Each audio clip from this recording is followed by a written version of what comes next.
देखो आगे हम एक ऐसा सीक्वेंस करने जा रहे हैं जिसको मैंने खुद पर्सनली एक स्पेशल सीक्वेंस नाम दिया हुआ है, क्योंकि ये एक सीक्वेंस नहीं है। ये सिर्फ ना आपकी परसेप्शन से काम चल जाएगा यहाँ पे। और ये दो सीक्वेंसेस हैं।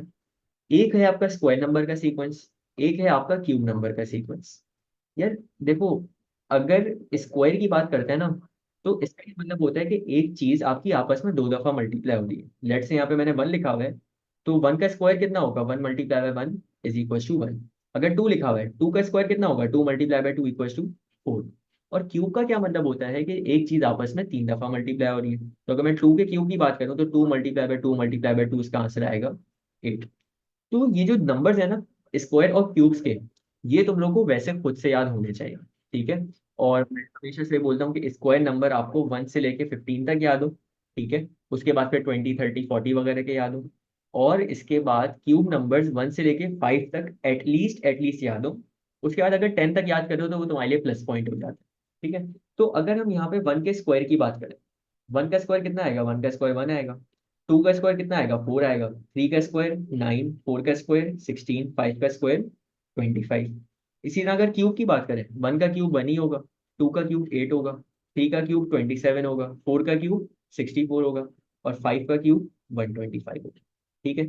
ये नंबर के रट्टे मार लें। ठीक है। अगर नहीं याद तो तुम लोग अपना नुकसान करोगे। असल में अगर तुमसे कोई भी ऐसा नंबर लगे जो कि स्क्वायर हो या जो कि क्यूब हो, तो स्क्वायर नंबर का फॉर्मूला होता है एन स्क्वायर, और क्यूब नंबर का फॉर्मूला होता है एन क्यूब। इसकी एग्जांपल देखो। यहाँ पे हमें उसने एक सीक्वेंस दिया हुआ है, 1 4 9 16 एंड 25। यार देखो, वन वन का स्क्वायर है, फोर टू का स्क्वायर है, नाइन थ्री का स्क्वायर है, 16 फोर का स्क्वायर है, 25 फाइव का स्क्वायर है। स्क्वायर नंबर्स की बात कर रहे हैं। तो अगर वो उसकी nth टर्म पूछे, अगर वो उसकी nth टर्म पूछे तो डायरेक्ट इसका क्या फॉर्मूला हो जाएगा? डायरेक्ट इसका फॉर्मूला एन स्क्वायर हो जाएगा। ठीक है।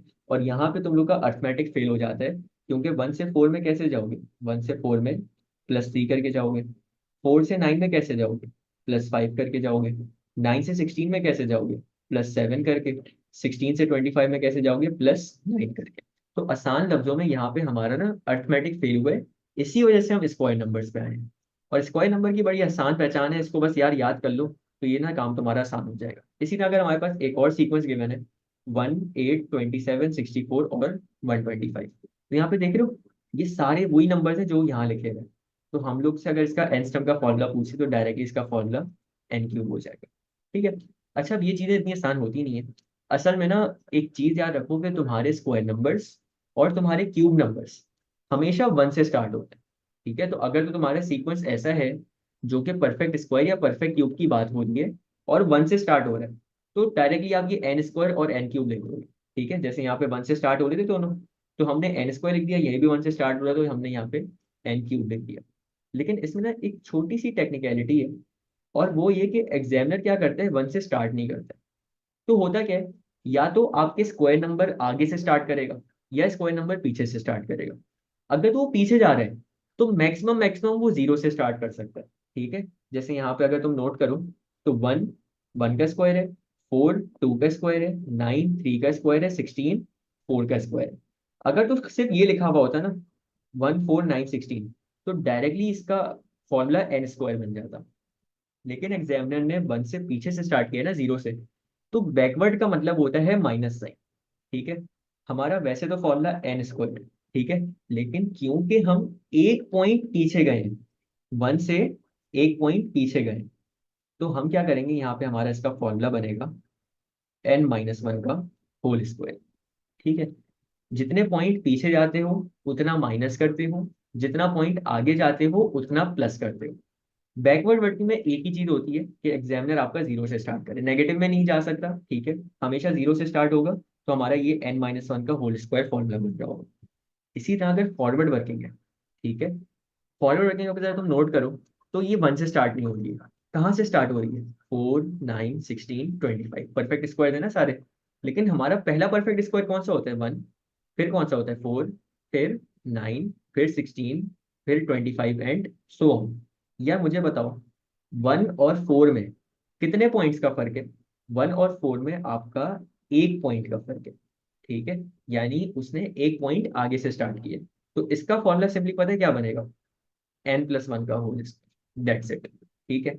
इसी तरह अगर मैं एक और एग्जांपल कराऊँ यहाँ पे, तो ये सीक्वेंस है हमारा 9, 16, 25, 36, सारे परफेक्ट स्क्वायर्स हैं, लेकिन ये 1 से स्टार्ट नहीं हो रहे। और अगर हम नोट करें तो हमारे परफेक्ट स्क्वायर जो होते हैं ना, वो कुछ इस तरीके के दिख रहे होते हैं। 1 से स्टार्ट होंगे, फिर 4 आएगा, फिर 9, फिर 16, फिर 25। यार जो हमारे एक्चुअल परफेक्ट स्क्वायर्स और जो हमें गिवन परफेक्ट स्क्वायर्स है, इनमें कितने पॉइंट्स का फर्क है? 9 से स्टार्ट कर रहे हैं ये, तो 1 से कितना दूर है? 1 पॉइंट, 2 पॉइंट, 2 पॉइंट दूर है ना। तो हमारा इसका फॉर्मूला बनेगा n+2 का होल स्क्वायर।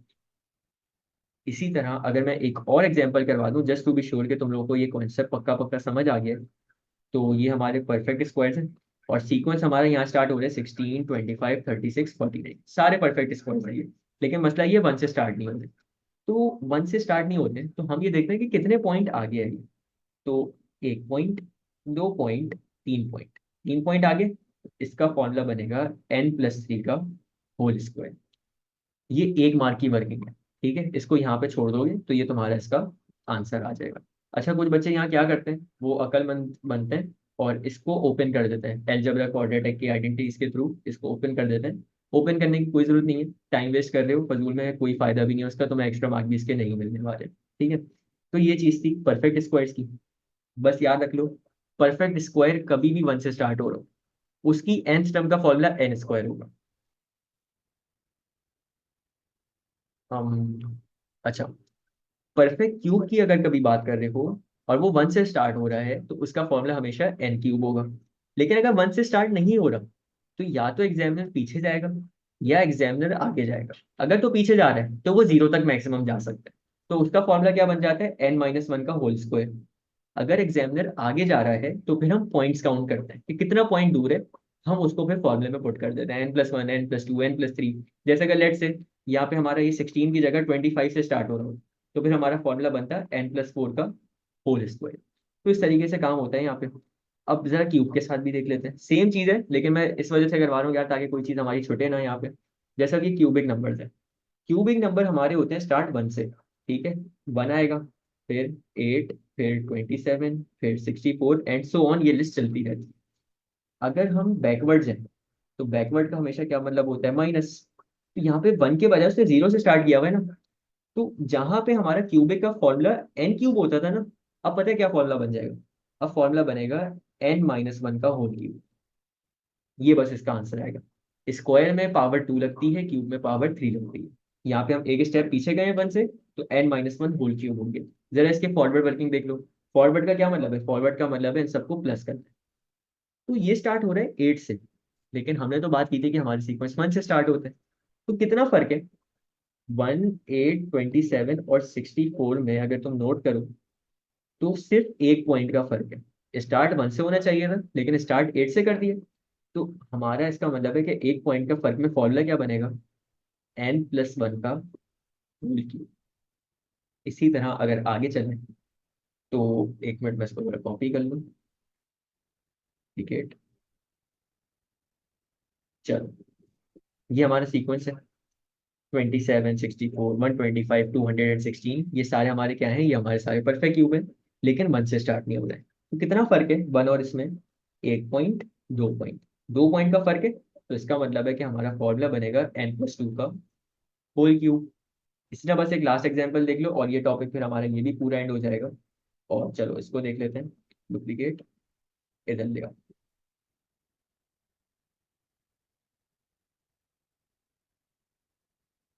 अच्छा जी, अगेन हमारे यहाँ पे परफेक्ट स्क्वायर 64, 125, 216। 64 आपका 4 का परफेक्ट, सॉरी परफेक्ट क्यूब होता है। 125 आपका 5 का क्यूब होता है। 216 आपका 6 का क्यूब होता है। तो देखो अब ये कितना फर्क है 64 और 1 में? तो 1 पॉइंट, 2 पॉइंट, 3 पॉइंट का फर्क है। यानी हमने n में क्या कर देना है? n में +3 कर देना। n+3 का होल क्यूब इसका आंसर आ जाएगा। ठीक है, तो यार ये काम है। ये बहुत आसान सीक्वेंस है, इस वजह से मैं इसको स्पेशल सीक्वेंसेस कहता हूँ। और ये आसान कब होंगे? जब तुम लोग को परफेक्ट स्क्वायर और परफेक्ट क्यूब रटे हुए होंगे, और बस एक ही सीक्वेंस आता होगा कि अगर 1 से स्टार्ट हो रहा है तो कुछ भी नहीं है, या आगे पीछे अगर हो रहा है तो उसमें फिर क्या काम करना है। ठीक है, तो ये वाले 2 सीक्वेंसेस हमारे एंड हो गए।